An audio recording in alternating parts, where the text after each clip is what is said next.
comment has come up a lot in my video on Ruby Bridges, and my answer is no, I didn't learn about this in school. I learned about integration to a certain extent, but we really only learned about the Little Rock Nine in Arkansas a few years before Ruby Bridges. I didn't learn about Ruby Bridges in Louisiana. I didn't learn that she's barely retirement age right now today at 67 years old. I didn't learn that as a 6-year-old little girl walked into school, that there were grown white women hysterically crying and fainting as a result of their racism, that a 6-year-old little girl was walking into a school. I didn't learn that they threw rocks at a 6-year-old girl and her mother. I didn't learn that 4 federal marshals had to walk a 6-year-old into her elementary school so that the white people wouldn't hurt her. I didn't learn that white people put a little black baby doll inside of a coffin and paraded it around as a 6-year-old little girl tried to go to school.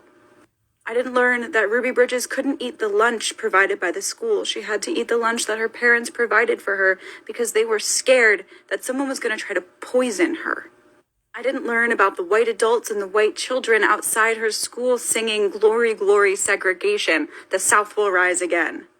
I didn't learn that 500 white kids were pulled out of that school because Ruby Bridges went there.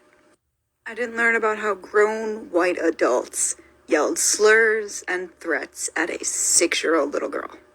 I didn't learn that the black children had to apply to go to the white schools that the white kids could just get to go to.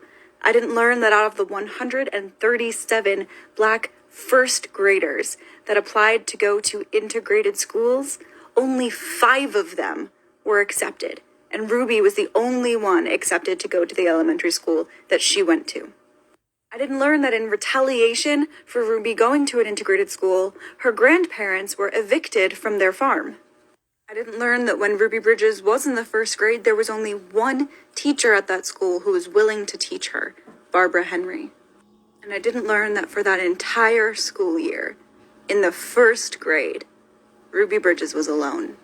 No other kids in that class. In class, alone. Ate lunch, alone. On the playground, alone. All year. Every day. Didn't miss a day.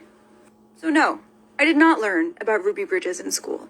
And I doubt that many of us really learned about Ruby Bridges in school. And if some people have their way, Black history will get even more and more diluted.